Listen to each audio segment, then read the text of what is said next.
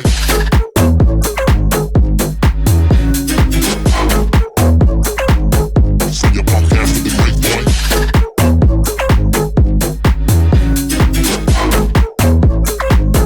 Send your punk ass to the great boy.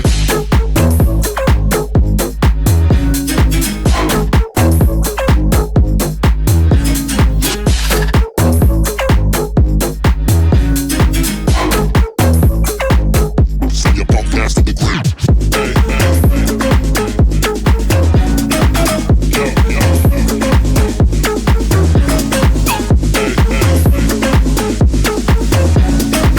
Yo, yo. Send your punk ass to the great boy.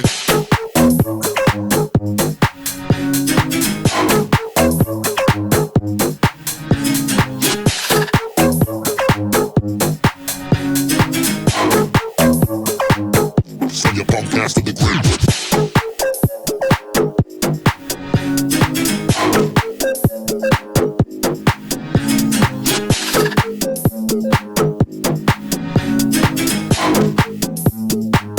Send your punk ass to the grave.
Alrighty, ladies and gentlemen, welcome back to matchup number 2 of Women's League Day 1 of Season 4.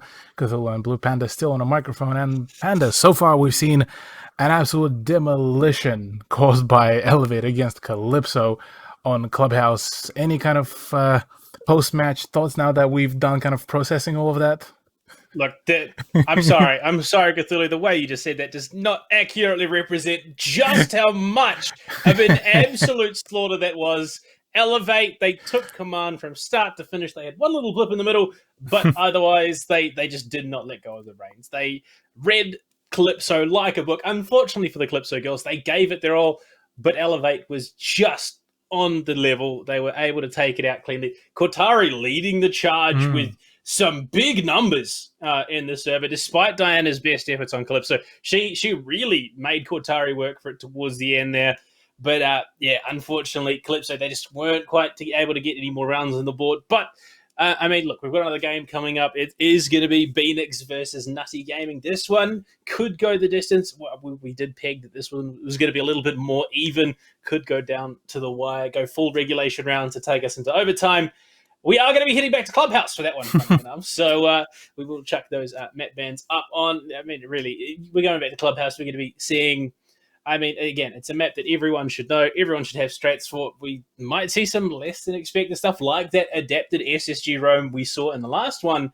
But again, these girls, they don't have to worry nearly as much about the strat side of things because everything is pretty stock standard. They can rely more on their gunplay, more on their gun skill, and we're going to see some real highlight plays. Definitely. Well, let's also have a quick look at the scores that also so far we managed to score throughout the whole day, as some of the matches did finish up. Now, we did also see 71st Recon win out 7-2, or rather, pardon, wrong way around. 7-2 was going actually to Rennes tonight, so unfortunate loss for 71st, as they did actually show some great promise last season, but it seems that they might be having a bit of a rough start overall in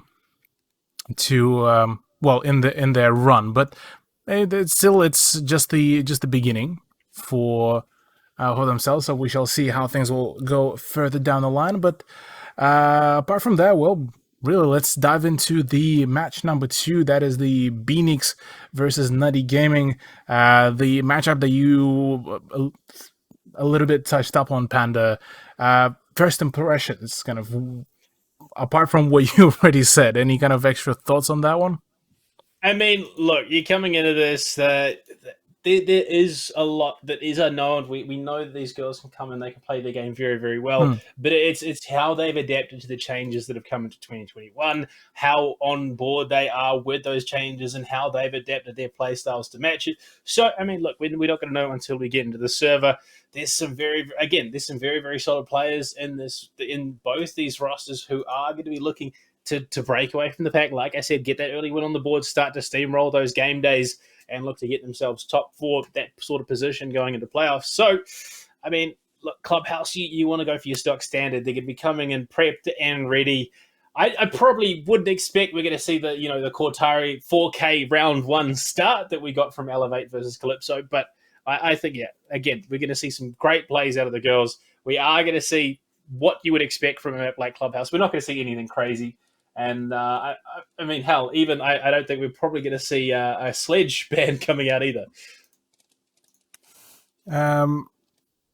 Yeah, so the sledge band definitely is. I doubt that it's coming around anytime soon. I definitely think that we might be seeing maybe something like a Jackal ban, maybe something across these lines, just to essentially just put a little bit of a thorn in the side of the attack for not being able to kind of use any extra utilities minus the drones to kind of discover some of the defenders. But yeah, I'm definitely expecting very stock standard picks here. I'm definitely curious about how will the gunfight evolve here, because interestingly enough, there were quite some changes in the roster. So let's actually go over them and we kind of will dissect each and one of the roster. So first up is Phoenix, the roster that you actually touched up on, Panda, before. It's the Bees roster led by Gone Walkabouts, and bringing in Weird One, Peepo, Heart Explodes, and Hotto. Yeah, look, having someone in your roster named Heart Explodes is a little bit scary. So I think that they're already starting to play the mind games. I would imagine Gone Walkabouts plays roaming. Just off the bat, that's an obvious draw that I'm making right now. But look, I mean, even with the numbers on the board, they're looking very, very solid. Weird One has been putting up numbers. There's a lot to prove for Phoenix coming into the season as well. They did struggle. The Barry's Bees roster did struggle last season. They finished 5th overall, so there is room for improvement. Nutty Gaming as well. Unfortunately they bottomed the table at 7th place. So there is a lot for these girls to prove coming into this competition. They are going to be looking to make a statement. They're going to be looking to push up the ladder, and this season come out a little bit further ahead than they did last time around. Definitely. Now let's have a look at the Nutty Gaming roster, because that is a name that haven't seen for a while. Gotta say, believe it was they will be dating somewhere around season 2 times, I believe, if not earlier. But apart from that, really, they have some returning faces, some new faces coming around. Fallen, Lee, Def's Not Ellie, Crystal, and Mardina coming back in. Yeah, they've got a couple of coaches on board. KJ Assassin, a member of the comp scene who has been around for a while, so has a lot of knowledge that will be brought to the table here to help these girls play the best possible game that they can. Salty, not necessarily a name that I'm as familiar with, but I mean the fact that they've brought in these 2 coaches to provide that support behind the scenes, they could do immense amounts of work at the moment. So Clubhouse, this neutral territory that both teams will have preparation coming into. They're going to be looking to establish themselves here in Season 4. They want to push towards the top of the table. And, look, I mean, I'm ready to go. I know they're going to be ready to go. We're just waiting on the lobby to start. So, the question is not necessarily what they're going to bring to the table. What are they going to do to catch their opponents off guard? Because it is Clubhouse. Nothing crazy is going to happen. What odd positions they're going to play the deep roam in on the defense? Where are they going to look to try and get into the building that their opponents won't expect? That is going to be the defining factor in a number of these rounds. Definitely. Well, let's take the last glance at the map bans as well, just to get our minds refreshed about the map bans. It is going to be the only Clubhouse that will be coming right up, as in the moments we shall see that. But yeah, Clubhouse, like you mentioned, definitely going to be one of those kind of stronger maps to play around, and definitely going to be a good solid start there for both the teams, just to get kind of their feet planted in the on the leaderboard and see where can they fare themselves here. But yeah, look, keen to get this underway, as all teams already have called ready. So we're gonna dive straight into it and get keen for the map and matchup number 2. That is going to be Clubhouse this time. Phoenix versus Nutty Gaming. Look, keen, excited. Yeah, that's exactly the one. We're ready to go. And getting into op bans, look, I'm expecting the likes of Thatcher, potentially an Ace, potentially a Maverick, potentially even a Jackal if that's what they're feeling like. Nothing crazy in the defense either. Probably Wemai again and Amira. But look, we saw some odd stuff in the last one. We might see the same thing again. Thatcher, no surprises whatsoever. Going to be taken off the board early. Yeah, with Thatcher gone, kind of not many surprises. Hotto probably says that probably as well as what I had in my in my mind. Thatcher ban kind of gone. Maverick gone as well. Again, yeah, not too much. Nothing too unexpected here. Maverick is, like I've mentioned before, like you've been mentioning before, is a very powerful operator on this map, as well as that Valkyrie off board. Well, nothing too unusual just yet. Let's just say that. Yeah, there's definitely some heartache in the server already. Not too stoked about the Valkyrie ban. Final ban coming through. It is going to be Nutty Gaming's. Are we going to see something like the Cade, something like the Mirror? It's going to be Cade. So this is in line with what I expected, but it does mean that the Spaniard Mirror has been let through. Not the go-to on the majority of bomb sites, but you know the likes of Gym Bedroom makes that bomb site infinitely stronger when it is available. Yeah, with the fact that now the attack will be forced to go into the kind of more so of a vertical mode. This is definitely going to introduce some intricacies for the attack that probably wouldn't be too... that would be... sorry, rather would be preferred to be avoided, but it seems that Nutty Gaming are very well prepared and keen to ensure that the pain will be brought in plentifully. I mean, talking of paid, look what we've got on the board already. Capcan coming in for Crystal, plus the Legion, plus the Smoke, and on the other side of the coin, you've got Gridlock with those track stingers. A lot of traps coming in, a lot of stall, a lot of pain if you're not quite having that head on a swivel, not quite paying attention to your doorways. So, as we head down to basement, Nutty Gaming, they're looking to bring something a little bit different to the table. And I did talk about that being a defining factor in how this match plays out. Catch your opponents unawares, and that's exactly what the entry-denial devices do. Yeah, the EDDs are going to be deadly here, especially if Phoenix won't be too careful about their approach, seeing as they will be quite keen to make sure that things would stay just nice and snug, and well for them, and the attackers wouldn't really make a whole lot of advancements. Apart from that, yeah, I mean, you got the Legion to back that up, you got the Smoke, you got even the Melusi, so all of the preventative measures for a rush or for a very quick, very aggressive push are there in place, so at this point it's just more so a matter of nailing the shots and getting the right gunfights going for you. Yeah, look, there's a simple word to describe this Nutty Gaming defensive roster, and it is a word that is said plenty often by Aussie Princess, the captain of the Nocturnal Gaming roster. Pain.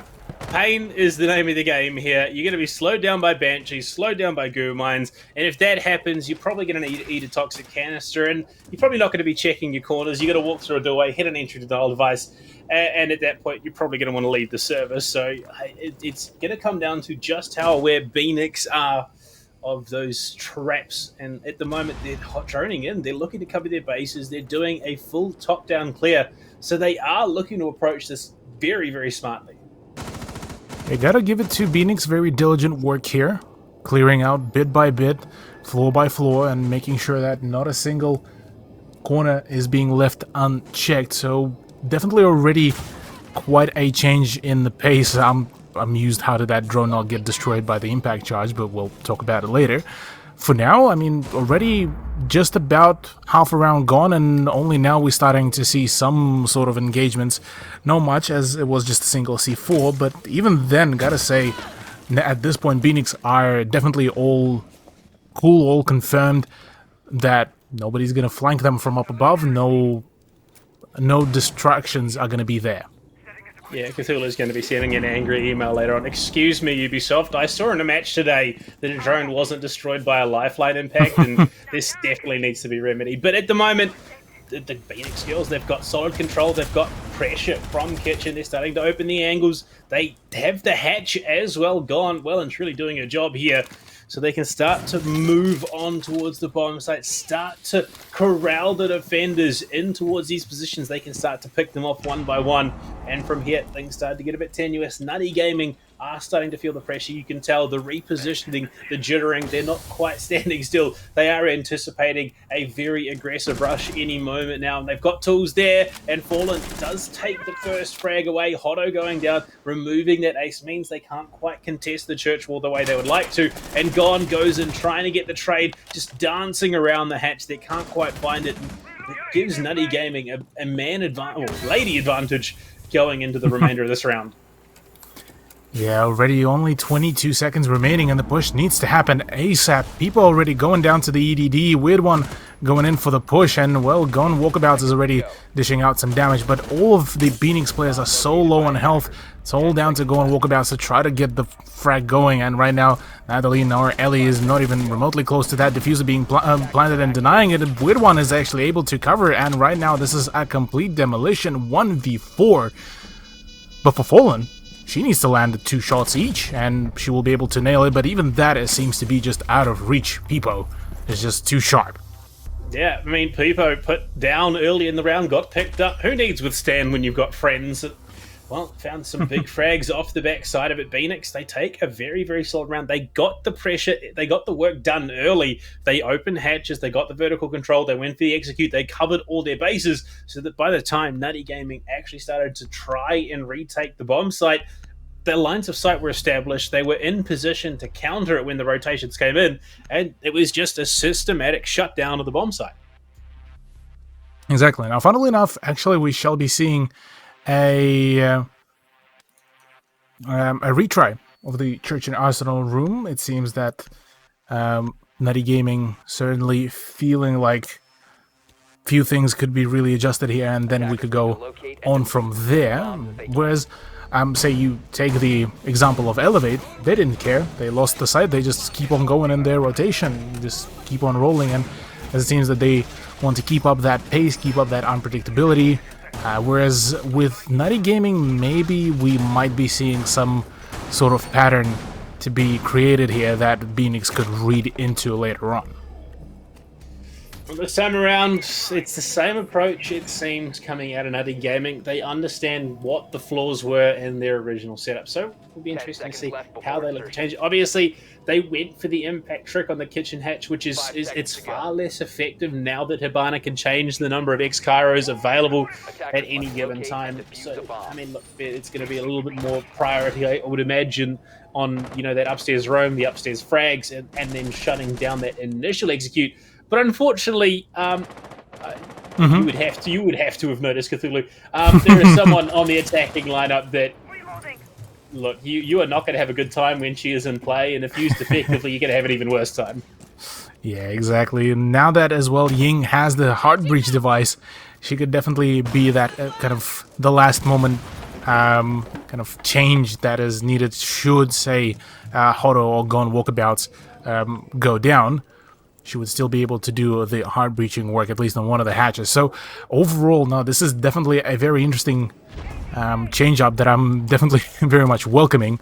And yet again, we are seeing a very diligent work in clearing out. We're seeing quite a fair few drones coming around, a little bit of face checking by Gone Walkabouts, but it seems like maybe they just kind of being a little bit more brave on some of the pushes and knowing that they would be able to refrag should the need arise. And once again, we're not seeing any roam from Nutty Gaming, as it seems that it's more so playing into their mistake. Once again, people runs into that very same EDD, it seems, and that's definitely going to be an issue, and definitely maybe an introduction of IQ needs to be brought on board as well.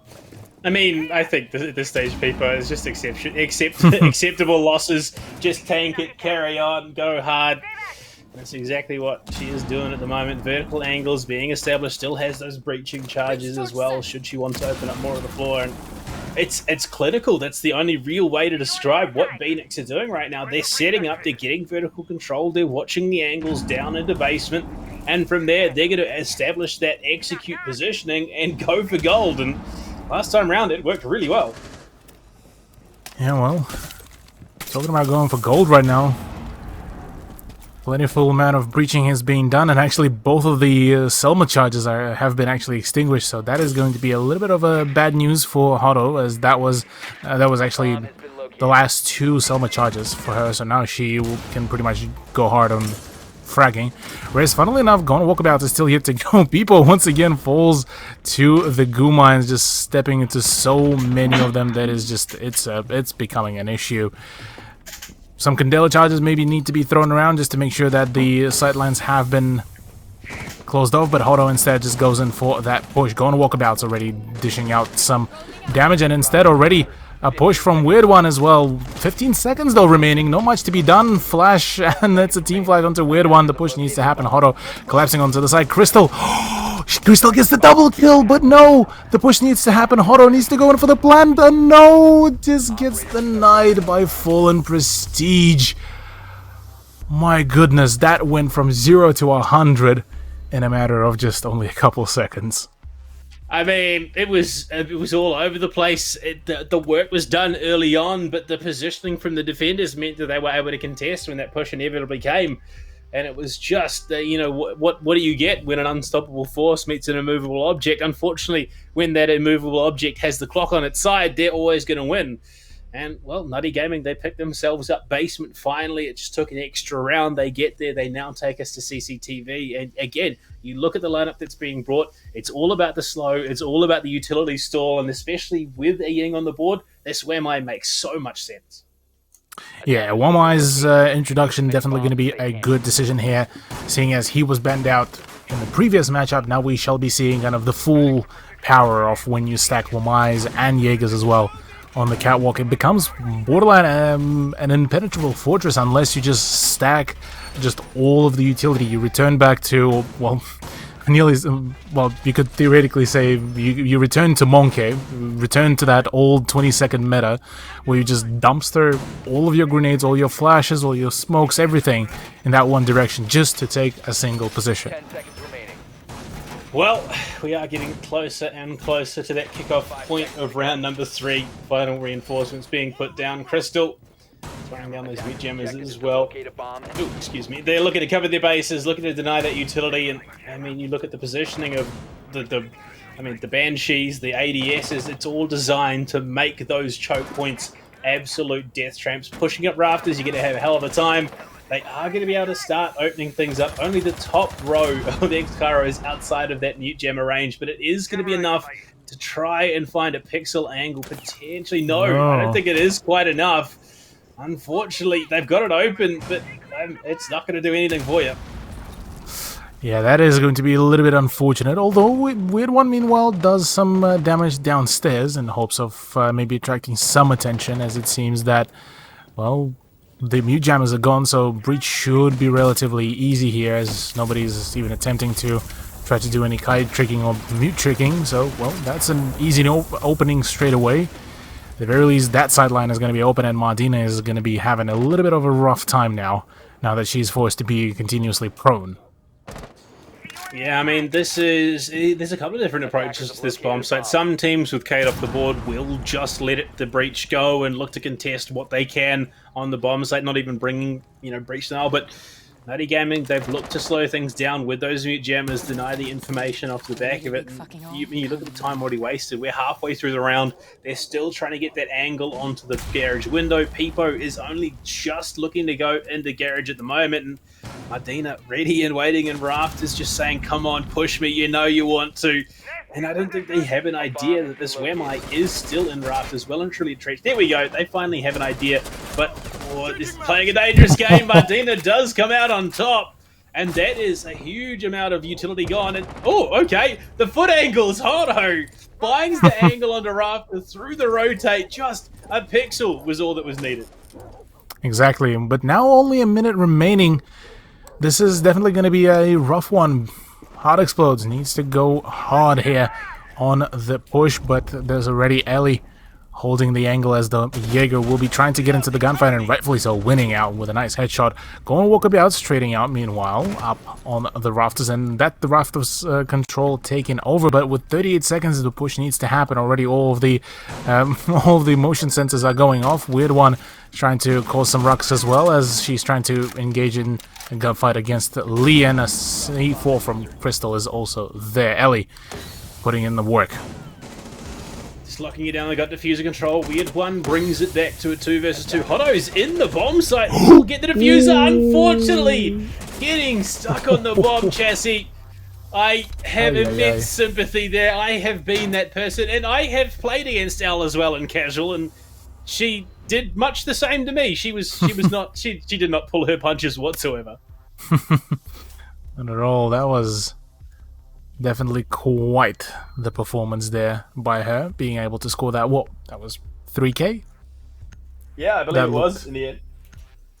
Yeah, 3K that looked quite effortless for her, as well. The final one was borderline gifted to her with the unfortunate demise of Hotto running into the debris. But we are seeing some changes now being brought on board. Firstly, it is going to be the gym site to be now picked by the defense, and secondly, Gone Walkabout's actually trading out the Hibana for a Kali. So I am quite curious how will that really work out here, given the fact that Kali in the recent days has been, well, seeing quite the nerf for herself, seeing as the bolt-action sniper rifle is no longer a one-shot down but not out rifle, as it only does that to, I believe, 2 speeds? So I believe it's a straight up kill on a 1 speed, it's a down but not out on a 2 speed, and then it's like 60 damage on a 3 speed. The other way around. 3 speed, Right. 1 3 speed, 1 shot The kill. other way around, yeah. 2 speed, yeah, down but not out, and 1 speed. They take a huge chunk of damage but won't die. So, I mean, nerf balancing, it brings it a little bit more line, and because, you know, just straight up destroying every single one that you tag with was a little bit overpowered. This one brings it back more in line, and obviously with the Rook edition makes it a little bit different. But honestly, in a game like Rainbow Six Siege, there is one overarching rule: if you hit them in the head, it really doesn't matter. So look, hey, I'm a big fan of the Kali. I'm a big advocate of bringing her to the table and in certain comps, and when Thatcher's not there, she does just as good a job and is a real long-range threat if you can set yourself up with an angle. And Lee, at the moment, in cash, is trying to stall out the push from this CCTV side, but it looks like Phoenix might just circumvent it. Yeah, well, the drones are starting to come around, trying to kind of figure out where do they want to push, and it's always cool to see when you look at the drones and it's directly just kind of almost tracing the path that they want to take. You know, they don't really care about any other sidelines, and kind of from there they're going to start working their way around. The weird one is actually going to try to flank over that mute and try to open up another angle for people to really just get the crossfire going, and already the swing comes around, and well, that's a successful peek just like that. Absolutely effortless job there, but not for long. Ellie has the sensational angle there to grab a double kill just like that, and the diffuser to boot. And now, well, Phoenix are now forced and met with a bit of a task now that they need to retrieve that diffuser, as the rest of the team is, well, on the opposite side of the map. Yeah, this has been a story of Jaegers tonight, just absolute fragging machines when in the hands of the right players, and L definitely seems to be one of them. Hart drops into Logi, sees the holes opened up. There is a player... There is a lot of players in and around this bomb site for Nutty Gaming. You could just see Martina just proning, snaking around. Banshee will give away Hart's position. Unfortunately, yeah, the angle, unfortunately, Ying's arms just aren't long enough in this situation. And there's some very tight angles. Martina, just giving away the game, gives away the position. Somehow going to survive. Unfortunately, the Super Shorty is not a long-range lethal weapon. You got to be a little bit closer for that. First Candela does go in, not a fully effective flash, but Hart will still find the range onto Crystal. That is the Capcan going down. Unfortunately for her, Al has rotated back in. The damage is really being done. Fallen there as well. It's all on Hotto. We'll get one onto Medina, but now it's a 1v2. 24 seconds left as time not necessarily at all in Phoenix's favor. And we wondered when it was going to happen. The EDD... It's Crystal from beyond the grave to find the final frag. Yeah, finally the Capcan pick has fully paid off, has finally concluded one of the rounds. I mean, before, I'll say that, before it was still definitely a good pick, and as it paid off pretty well, and yeah, look, feels bad for Hotto. She definitely was looking like she was prepared to frag out. She got all the gamer subs prepared, and well, just unfortunately didn't really work out there. But we are going to go down to the church and arsenal room yet again. This is going to be the third appearance of that site, with so far just about around 75% success rate there for Nutty Gaming. As it seems that they have, kind of after taking that break, certainly seems to have paid off quite well. Few new introductions into the roster, and well, you got yourself quite a quality roster for yourself. Yeah, I mean, look, they're starting to gel. They're starting to click here at the moment. You can tell the last few rounds have been Nutty Gaming establishing themselves here on Clubhouse. As we head into what is going to be the second to last round of the half, they've got the three that they're looking for. They can basically at this stage, anything else they get going into the half is just icing on top of the cake. So if they can pick up one, even two more, almost exactly the same mirror scoreline that Elevate were able to achieve, and they just closed it out going into the second half. This could be very reminiscent of our first game of the night. Very much so. I mean, so far it's certainly looking like, well, pattern slightly varies from one kind of subject to another, but certainly looking like the storyline might be just lining up here as well. Nutty Gaming coming out all refreshed with a new brand spanking roster, as well as that some good strats and good just general hold certainly has been paying off pretty well. As well as that, Benix not really checking for those EDDs has certainly been doing just the right job in favor of Nutty, and it's more so just turning into a game of just which team can punish each other more. Well, yeah, punishment has definitely been the name of the game. Like I said earlier, this is the pain strat coming out from Nutty Gaming, and it has caused no end of that. Peepo, I think for the first round so far in this half, has not just straight up tanked an entry denial device. So good start so far, and it's still young. There's still plenty of time for it to do it anyway, but for the first time in this half, we're seeing a much slower pace here. As I say, that Mardina finds a frag on the heart. That's unfortunate. Yin going down early means they're not going to have quite as much coverage as they would have liked when executing onto the bomb site. And losing it through the hatch, no less, as Peepo sees the elbow, can't quite connect the shots to take down Mardina, who, the last couple rounds well and should be coming into her own, started fragging out, and win one at least will equalize. It's still 4-4 with just over a minute to play.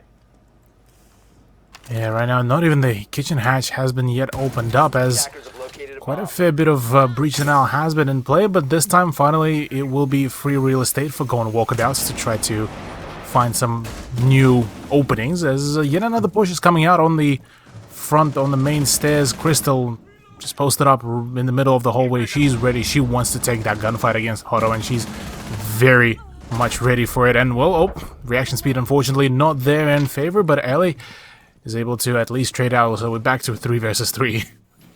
Yeah, Hotto, a big fan of the Need for Speed Underground series, just drifting through the drawway, finds the kill. There we go, Peepo tanked the EDD, but it doesn't matter. Mardina on a big double already in the round. Could go for 2 more should she want to. Very healthy in church at the moment. 20 seconds left. They have to force something. L low could be taken out. There we go. Peepo for the second time in the round just face tanks the EDD. L's going to snipe that kill away. Gone gets the trade. Another EDD. Out of ammo. Pistol secondary. And unfortunately, Mardina yet again denied a triple. Lead with a long range SMG-11 spray. Snipes away the frag. But yet again, another very solid defense out of Nutty Gaming. Amazing hold, gotta say, by Nutty.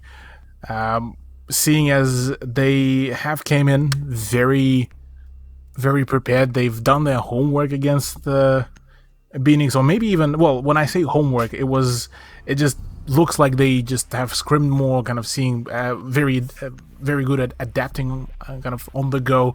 And so far, paid off really well. We are going now to CCTV room, the final round before the side switch, and already with a 4-1 scoreline, it is definitely looking like we may be seeing quite a dominant side, but once we are going to be switching sides, this is where kind of the big question towards Nutty Gaming is going to be made, is whether the defense is just one of those sides that they just play well and really gel well, or whether they're just a really well-versed squad now that is able to just as methodically take the attack and completely just stomp out their opposition.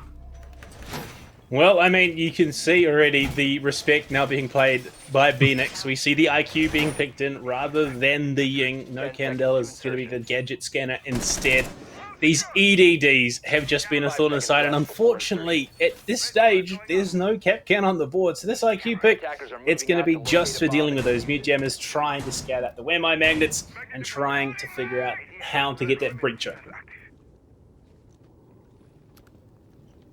Certainly, well, we shall see how that IQ will, or whether she will be able to make that change or not really. But yeah, that is definitely a good timing for, more so in favor of Nutty Gaming now that, well, the moment they bring in the IQ, well, there's no longer that kind of the EDD to really look out for that poor people just keeps on running into, which is definitely quite an unfortunate sight to bear witness whenever that does happen. But hey, for the time being, fair few breaches already being made, few hatches being opened up, as well as that. Maybe Phoenix are looking at maybe opening the construction wall, but so far it seems just for now it's going to be a weird one to try to just get rid of some of the utility from below. Unfortunately, that doesn't actually get rid of the mute jammer and rather just opens up yet another hole, but second charge will do the thing. Still one more, I believe, for weird one, yes indeed, and a thermite breach to follow. Yeah, unfortunately, the recent changes to the lifeline and the breach launcher does mean that the radius was reduced from 3 to 2 meters. You've got to be a little bit more precise when you're going to open up things from below. And speaking of opening things up from below, Weird One does open up the garage wall. We'll shoot at the mute jammers so they can now start to contest onto that window in garage. Gone looking for the rafters players. Oh, there's surely a pixel there. Mardina in a world of trouble at the moment. Pistol, Keratos out. That was bold. Goes for the org instead. A little bit more in line with what you'd be expecting from a hold like this, but Peepo on the roam. L ready and waiting to contest in construction right by the Banshee as well. That's an interesting position to be holding. And, okay, it doesn't matter. Peepo, unfortunately, has been having a rough game, mostly at the hands of L2. I mean, Ellie's just been on fire, connecting those shots, playing the Jaeger. God, at least will get the evener, the equalizer. And on the breach is going to look to create even more havoc if she can. Yeah, another set of Hibana charges coming out to try to get rid of that Melusi cover, but Fallen Prestige is going to be much quicker on the trigger there. And, well, already 4v3 in play. Phoenix lacking on time, lacking on player power here, and it's certainly looking like might just be seeing it another round forfeited in favor of Nutty Gaming already. Oh, actually, maybe spoke too soon. 2v3. Hot and Weird One able to find a few frags. Ellie is not looking too good as well, but does manage to equalize it back to a 2v2. Another peak. Fallen Prestige is the one to actually keep on dishing out the pain, and it's L to actually get the final frag. It is going to be a 5-1 scoreline at the end of the first half. Just like in match number 1, Hono, unfortunately, just trying to sprint through the breach, trying to get outside, trying to play for the post plant. Didn't quite realize that she had 2 opponents close on her heels. And Ellie with a big triple, Ellie with a big half as well. Very, very close on the heels of Cortari earlier on tonight. So 2 rounds are all that's needed to repeat that map 1 that we had earlier. And what can Nutty Gaming do this time around going into the second half to close us out? And what can Phoenix do to shut that possibility out? Yeah, that's definitely going to be the big question here. Main thing is just how can Phoenix recover from this? I mean, 5-1 scoreline is already a rough one to try to make a comeback from. And on top of that is just the way how L and Mardina have been playing, and the rest of Nutty Gaming, as a matter of fact. Definitely brings in quite a few question marks here, but for the time being we are heading once again to CCTV room, but this time it is going to be off the back of the defense of Phoenix. And looking at the lineup, nothing much has really changed minus the fact that now we are seeing the Bandit pick. So more of the active kind of breach denial. We have more than just mute to prevent certain breaches, whereas on the side of Nutty Gaming, well, it's a sledge introduction and that's about it. No kind of odd picks here. You have very kind of standardized lineup of 2 hard breaches and just, I plethora of soft breaches just to make sure that not a single wall stands in front of you. Yeah, the standard double hard breach. I mean, it makes a lot of sense in the current meta. There's been some talk about Maverick and his role. Unfortunately, banned out this time around, so it isn't going to be in play. Interesting that we see the prioritization of a Thermite or a Havana over an Ace, given how strong he is currently with that AK-12 and the smokes and everything that he does bring to the table. But I mean, look, both very capable hard breaches in their own right. At the moment, though, Phoenix, they're looking to hold on as well as they possibly can. They're trying to keep that breach closed. The longer they can keep it up, and Fallen Prestige is going to have something to say about it. Unfortunately, losing out on the player at top red and losing out on the breach tonight. I think she may have whiffed the impact there. Just a little bit off. So. Oh, no, maybe. Yeah, okay, there we go. This time around, a little bit closer to, but Hotto's going to find a frag anyway. Crystal goes down. They are going 1-for-1. The stage, it's rough. Losing the frag grenades, losing that SMG-11 as well. It's such a key gun in some of these close quarters gunfights. They will be able to start opening up this breach, but they are in they're still in a 4v4 situation. Yeah, the push needs to happen onto Garage there as well. Fallen Prestige now will be a key player to try to maybe force out and get rid of some of that utility, but right now it is an issue. Minute and 20 seconds to go. Still a few opportunities and quite some utility being dumped just for the sheer fear factor. Hippo forced off her ballistic shield as well, as it seems that the breach has finally not happened. But oh, Lee is there. Lee is prepared, and well, people off the board now. It is only 3 Phoenix players remaining. I mean, the same angle that Mardina was punished from a few rounds ago is going to be the one that catches out Pipo as well. The factors in this defense that is still holding on, using the body of the fallen comrade is a bit of a misdirect. We'll shoot at the drone that comes through the garage window, but they are aware of her positioning now. Could find herself in a bit of a pinch if she's not quite on top of things, but the drone is there. The swing into the bomb site as well. Behind the bomb chassis is Fallen. I don't think they quite realize that she's crossed into the bomb site. Now all of a sudden they've got to force something. They've got to try for the retake, but Lee does find the frag onto Gon, gets the double. Ellie as well finds another one. Hotto going down and doubles it up for yet another heart, unfortunately taken out as well. Nutty Gaming are looking to close this match out. You can say Nutty Gaming are currently living up to their name, really. They're quite nutty in their pushes here, and being able to push this into a match point is already quite a statement and a half from them. Really looking forward to seeing them, how they perform throughout the whole season. Not to say that Phoenix has been seeing a few I'll rephrase it. Not to discredit Phoenix. They have been doing actually some pretty decent work. Unfortunately, just certain coordination, certain attention to, say, traps, and some of the positioning has been a little bit lackluster there. So maybe in the future, if they will be able to improve on those points, possibly they would have the very good chance of contesting some of the higher end teams. But for now, well, the match is not over yet. There's still a chance for a comeback, but certainly a match point 6-1 is going to be already quite a rough one and taxing maybe on some of the morale parts. Yeah, I mean, it's possibly a case of, we do have the call for Lee to need to start the computer again, unfortunately. I'm just waiting on confirmation as to what the call is for that. But, I mean, at the moment, it's 6-1. Ellie is having a phenomenal game so far, so the rehost will, I would imagine, probably going to be approved any second now, but... And, oh, yes, sorry, just communication through. We do have a pause timer, so we can pause it if need be. But I think at this stage we are just going to go straight through with the rehost. We'll look to get back into round number 8 as soon as possible. But this basement hold is going to be absolutely huge. The castle is there, so once again, we could see a extended SSG style roam. Cthulhu, as they get themselves back into the server, there's going to be a little bit of time. We are getting into it 6 rounds in a row from Nutty Gaming currently.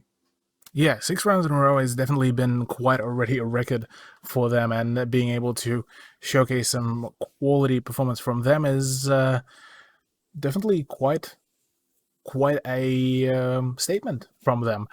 Whereas Phoenix, yeah, they've been struggling to say the very least, especially on the attack. Possibly defense might see them bring out some improvements, but at this point, with this kind of scoreline, it feels like we may be a little bit late on that train. But we'll have to see. Yeah, I definitely, it's the opening week of a new season. It's a new year. In fact, it has been a few months since they last played. I think it's definitely feeling like, they're brushing off the fog, the rust of not having played in this sort of competitive environment. Yes, you've got scrims. Yes, you've got dry runs. Yes, you've got all that, but it still doesn't quite match up to what is an actual competitive match. So it might take them, the first week just to get back into that competitive mindset, just to get themselves on that extra level of gameplay. So, well, hey, look, unfortunately, yeah, they find themselves in this position. Phoenix, they're heading onto the defense. Well, they're still in the defense. They're heading down to the basement, which by all rights should be a bomb site. They can contest quite well, but we'll have to see once we get there, once the rehost is sorted, once they're all back in the server, and how they look to do it. Because at this stage, it looks like it was going to be that extended upstairs room with a castle. Yeah, it looked like they were looking at some extensions there for themselves, but maybe maybe it'll work out. We'll have to see, because things are certainly looking like they were starting to kind of adapt things and certain setups, but yeah, overall, look, maybe on the gunfights part, if they'll play a little bit more passively, maybe they will be able to come out victorious there. I mean, only time will tell, I suppose. Well, I mean, we did touch on it. Nutty at the moment, they've just had some very, very solid fraggers. Ali at the moment, like I said, 14 frags in total, is going to be looking even more solid going into this round. Could even crack, probably not going to get to the stage where she hits 20 frags in this match, because the reality is that we're probably not going to see too many more rounds, and would require a full ace in this round and at least one frag in the next if they did get they couldn't ace anyway, and still lose the round. But at the moment, yeah, they're looking solid. They're looking that much more on board than their opponents at the moment. And not quite. I wouldn't say they were on the same level as Elevate, but the skill gap is still there between them and their opponents. Yeah, definitely. Well, while we are getting the players in, we are just going to go to a quick break and just make sure that everything is set up right for the final few rounds. So don't go too far away, ladies and gentlemen. We are going to be back just after a short break.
Alrighty, ladies and gentlemen, thank you for sticking around. We are back. It is a 6-1 scoreline between Nutty Gaming and Phoenix, and we are just, well, I think we might just be reaching the final round here, really, between the two teams. Church and Arsenal Room once again will be picked. Like you said, there was an attempt at the extended hold, so do you reckon, with this kind of lineup from the attack, do you reckon it will really hinder them in any shape or form? I mean, it's really going to come down to Phoenix winning their ones. I think with Weird on the Jaeger, they've probably got a good chance. Interesting that the Castle was brought. It's going to be a Cap Cannon instead. Okay. I can't remember if that one actually went through in the last one, but I mean, it's similar to what we saw out of Nutty Gaming in their half, but I mean, just seeing some of the positionings going into the round when they were doing their setup and everything, it's one that can be used and dealt with in favor of the attackers if you get that vertical control early, if you can flush out those positions that, you know, there is a heavy investment on from Phoenix, we could see this round shut down quite quickly.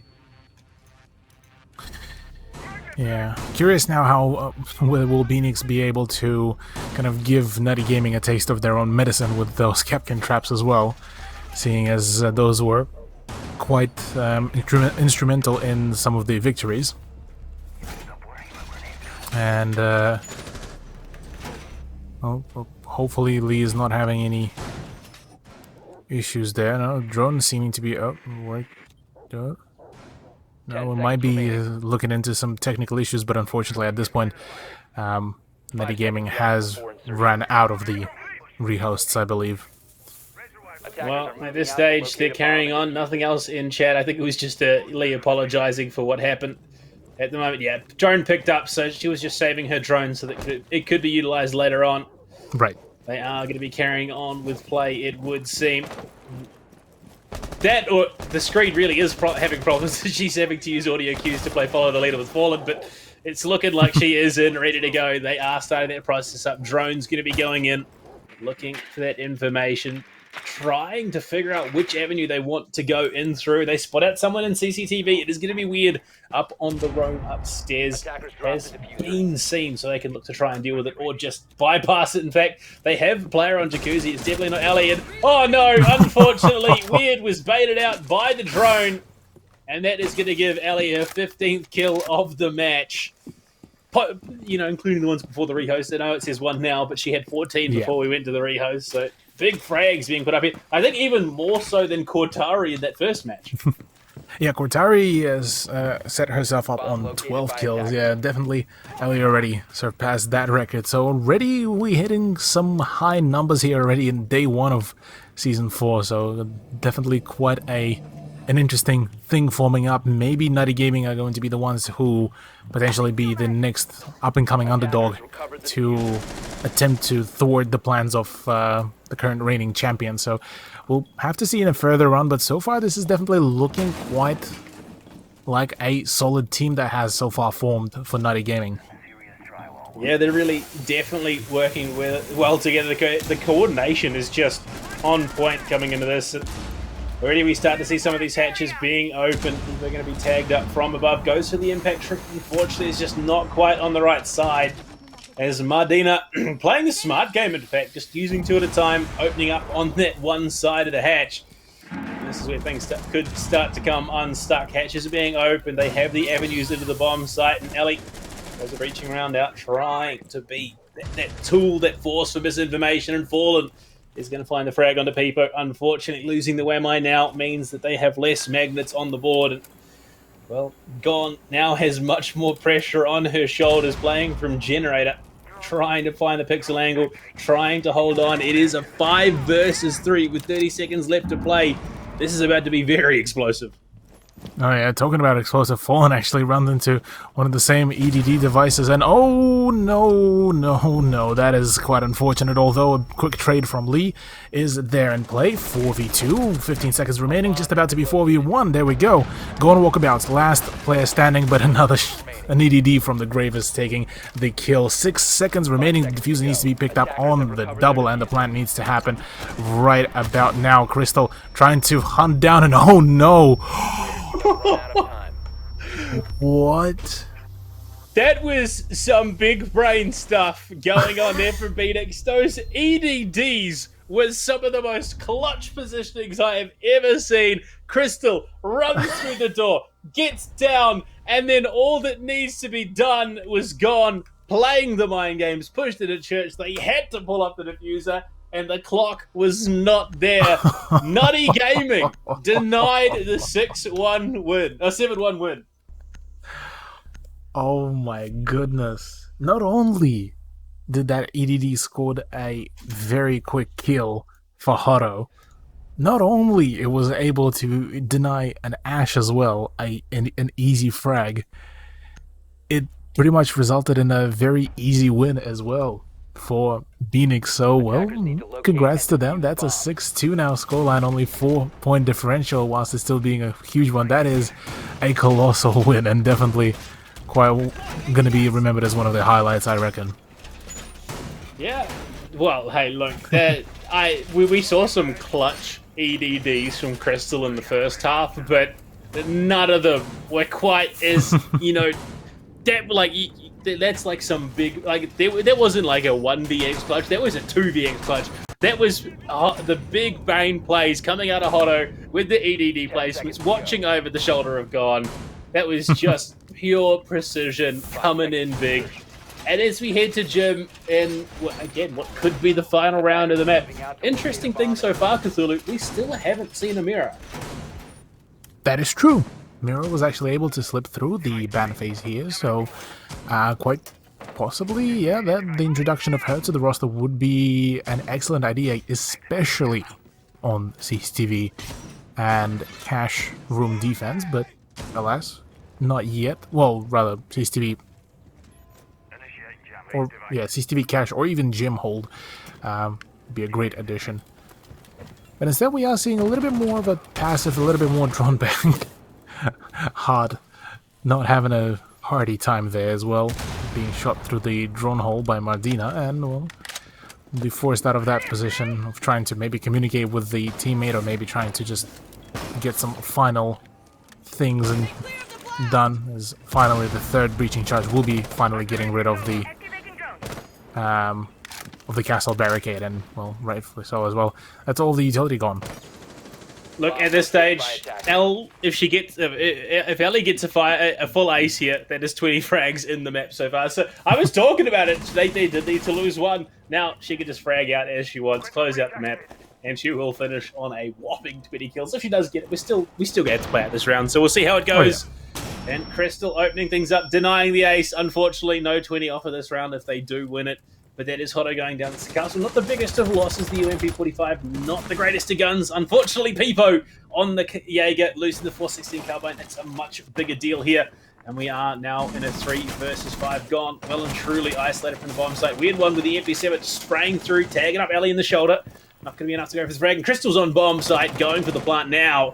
They are well and truly locked out. Hart looking for the prone angle. Can she see the ankles? Weird one. At least we'll get one onto Mardina. Going for the spray. Unfortunately, just a bit of a whiff. Ellie picks up the frag.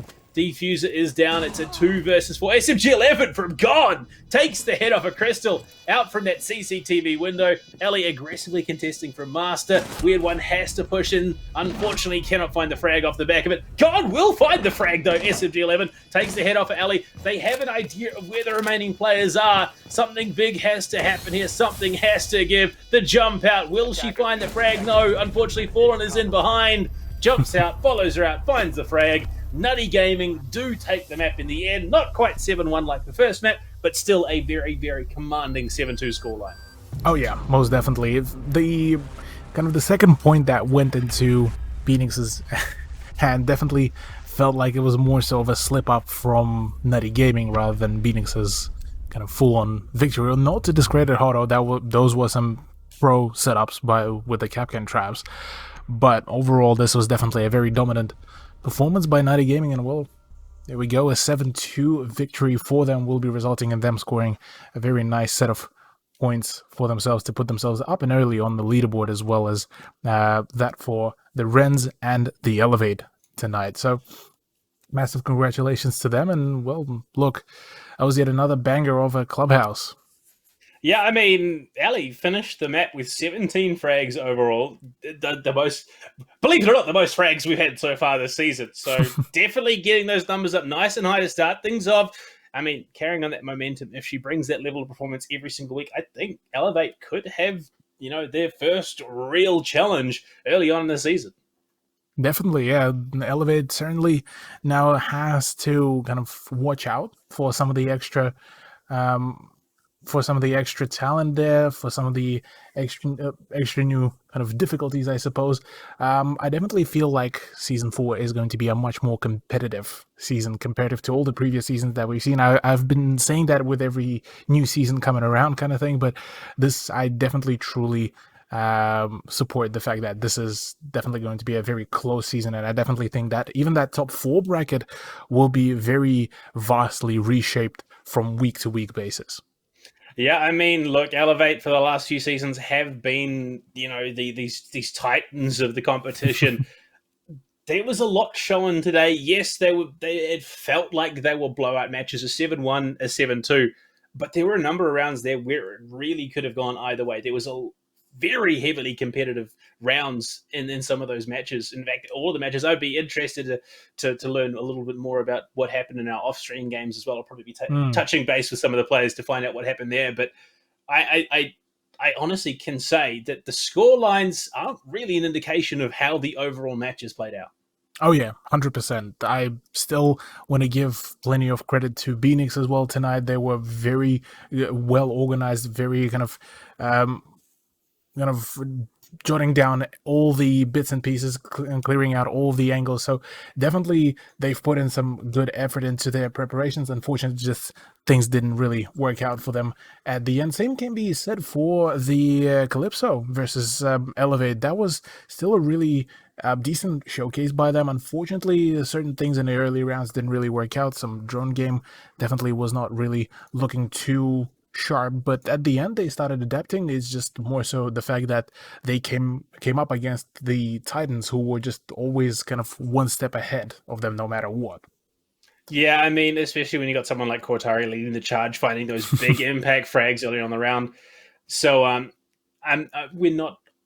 Look, we'll put it this way: we're not overly surprised that the results went the way they did. I think the biggest surprise was the scoreline at the end of the day, and just how they got there. There were certain aspects of gameplay that weren't quite clicking for Calypso and for Phoenix, but it's stuff they can work on in the coming weeks. They will be ramping up as the play carries on, and yeah, that top 4 is going to be highly contested throughout the next 6 weeks. 100%, 100%. I'm definitely keen now. Before we close it all off, let's have a look at the final scores for tonight for all of the matches that have concluded already. So, quick refresher, we kicked things off with Calypso versus Elevate, and that was a 7-1 victory in favor of Elevate, 7-3 victory between Grumpy Grapes and Nocturnal in favor of Nocturnal. Renz then taking out 71st Recon for a relatively quick game, which was a 7-2, and then Phoenix and Nutty Gaming, well, Nutty Gaming repeating the same kind of gesture of Renz, finishing it at a 7-2 scoreline as well. So fairly quick matches. Probably the most curious one to me is the Grumpy Grapes and Nocturnal and how that went. And overall, yeah, look, I'm genuinely curious how will the rest of the season evolve.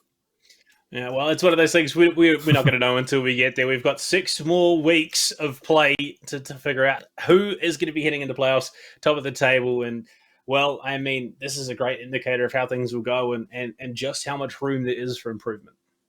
Most definitely. Well, that's just about wraps it up for us as well. Overall, a banger over day one, like you said. 6 more weeks of the regular season before we hit the playoffs, which will probably turn up the heat even further, as those are going to be best of 3. So overall, keen, excited, and well, just looking forward to it all. Any kind of final thoughts as we're going to be looking at the standings? I mean, other than, make sure you guys are here next week. There's going to be just as many good games that we are going to be heading into it. You can see top 4. Week 1, it's probably not going to stay that way coming into the next 2 or 3 weeks. I would imagine there's going to be some change-ups, but Look, I'm excited. I'm really excited for this season, and this has only stoked that fire. Oh yeah, most definitely. Well, here we are. We have the top 4 so far shaped up, and keen to see it all. Thank you all, ladies and gentlemen, for coming around, for tuning in, for watching the very first day of season 4 of Women's League. More action is yet to come. Make sure to come around every Thursday, 9:30 p.m. AEST. Sorry, time zones being funky. But yeah, make sure to come around, watch some more Women's League action, and well, we'll see you next week. Take it easy and catch you later.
I do not know as much about human relationships as I thought.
feel me now.